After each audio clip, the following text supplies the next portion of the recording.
Regardons l'exercice 14 où on va mettre sous forme trigonométrique des nombres complexes avec différentes méthodes. Il y a une contrainte, c'est que votre argument doit être entre moins pi et pi, il doit être pas trop grand. Donc prenons Z1. Finalement, Z1 est déjà sous forme trigo REIθ avec R positif. Le problème, c'est que l'argument proposé pour Z1 est trop grand. Donc ça, vous l'avez vu dans le cours et dans les précédentes vidéos.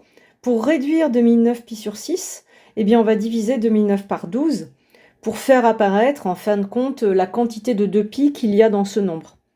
Donc 2009 par 12, ça fait 167 en quotient, il va rester 5, ce qui permet de formuler 2009 comme ça. Et donc 2009 pi sur 6, eh bien ça fait 2009 douzième fois 2pi. Et en utilisant le fait que la division de 2009 par 12, ça fait 167 plus 5 douzièmes, eh bien je récupère 2009 pi sur 6 égale 167 fois 2pi, plus 5 sixièmes fois 2pi. En fait, je divise ça par 6, vous voyez? Et du coup, 12 par 6, il me reste le 2pi, et là, 5 par 6. Et donc, ça fait 167, il faut essayer de faire ça de tête, bien sûr. Plus ou moins rapidement. Ici, j'ai détaillé, mais si vous êtes à l'aise, vous allez directement de là à là. Et donc, en réduisant le 5 sixième fois 2pi, ça fait 5pi sur 3. Donc, Z1, c'est 3 EI 5pi sur 3, parce que ça, quand je vais écrire EI 2009 pi sur 6 avec les propriétés de l'exponentielle complexe, ça fait EI 167 fois 2pi, c'est-à-dire le nombre 1, fois EI 5pi sur 3. Et ce calcul, je demande de l'automatiser, donc j'obtiens ça tout de suite. Mais la consigne, elle exige un argument entre moins pi et pi. Alors 5pi sur 3, il n'est pas trop grand, mais il ne répond pas à la consigne. Du coup, qu'est-ce que je vais faire? Je vais dire qu'une autre forme trigo de Z1, c'est d'enlever 2pi à cet argument. Comme ça, je vais le diminuer. Et j'obtiens 3EI moins pi sur 3. Voici des petites manipulations de calcul qu'il faut maîtriser. Z2, il y a deux problèmes. Il y a le moins du moins 5 et il y a l'argument qui est trop grand. Donc en fait, Z2 ainsi présenté n'est pas sous forme trigo. C'est un REIθ, mais R est négatif. J'ai choisi de gérer le signe moins tout de suite en remplaçant moins 1 par EIpi. Du coup, j'ai un produit d'exponentielle trigo et ça vient ajouter ipi ici, et donc en mettant i en facteur, j'ai plus pi. Donc là, j'ai une forme trigo de Z2. J'ai géré le problème du signe. Mais j'ai un argument qui est encore plus grand qu'avant. Même combine que tout à l'heure, on divise 2021 non pas par 6 mais par 12. Comme ça, on a tout de suite le nombre de fois de pi qu'on veut enlever, c'est 168. Et le reste, en faisant gaffe au calcul, c'est du 5 sixième de pi. Et donc Z2, finalement, c'est EI 5pi sur 6, sauf que j'ai oublié mon module. Voilà, avec le 5 qui n'a pas bougé. Z3 inclusif forme algébrique. Donc là, pour le passer en forme trigo, on force la factorisation par module de Z3, qui se calcule de tête, c'est racine de 2. Et on voit apparaître un nombre sous forme algébrique où on reconnaît une exponentielle trigo. On reconnaît cos pi sur 4 plus i sin pi sur 4.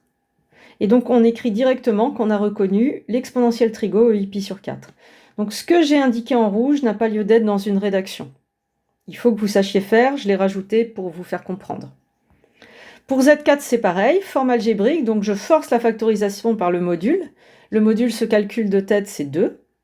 Et je vois apparaître des nombres que je connais bien qui font penser à des cos et des sines usuels. Ça fait penser à du cos et du sin de pi sur 3. Sauf qu'il y a un signe moins. Vous faites un petit dessin dans votre tête, et vous voyez bien que ce nombre, il serait dans le cadran du bas, là. Donc en fait, vous n'êtes pas à pi sur 3, vous êtes à moins pi sur 3. Voilà. Donc vous n'êtes pas obligé de connaître vos cos et sines par cœur pour tous les nombres, il suffit de connaître les valeurs de pi sur 3, et les signes, vous gérez en faisant un petit dessin dans votre tête. Et donc on récupère 2e moins i pi sur 3. Et l'argument moins pi sur 3 répond bien à la consigne d'être entre moins pi et pi. Pour Z5, même chose, forme algébrique. Je force la factorisation par le module et je vois apparaître des cos et des sines qui font penser à du pi sur 4, sauf qu'il y a un signe moins. Je dessine dans ma tête, je vois dans quel cadran tombe l'angle, j'ajuste. C'est pas du pi sur 4, c'est du moins pi sur 4. Et donc, ça répond à la consigne. Pour Z6 égale 12, alors c'est un nombre réel. En fait, c'est tout simple. Si vous le dessinez, vous voyez bien que vous avez affaire à l'angle nul. Donc Z6, c'est 12E8, 0 en forme trigo. Inutile de mettre de pi, 0 c'est mieux comme valeur. Z7 c'est moins 12, donc même chose, si vous faites un dessin rapide dans votre tête, vous voyez bien qu'un argument de moins 12, ça va être pi, et vous le donnez. Z8 c'est i, même chose. Pas la peine scolairement, en fait le module est déjà en facteur. En fait, i dans votre tête, vous voyez bien que ça correspond à pi sur 2. Donc tous les réels, tous les imaginaires purs, vous devez savoir les passer sous forme trigo instantanément, sans reformulation. Racine de 3 moins i, lui, il n'est pas réel, il n'est pas imaginaire pur. On reprend la combine d'avant.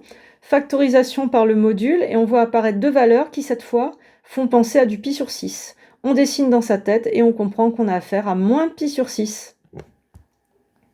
Moins 12i, il y a plusieurs approches possibles. Il y a le signe déjà. Le signe, moins 1, je sais que moins 1, c'est le nombre i pi, il faut le connaître par cœur. Le nombre i, c'est e i pi sur 2. Donc en fait, je peux très bien reformuler z10 en trigo par calcul. J'écris que c'est 12 e i pi e moins i pi sur 2, et j'obtiens e i 3 pi sur 2, ou 3 pi sur 2, répond pas à la consigne. Donc j'enlève 2 pi, et je trouve e i moins pi sur 2. Première manière.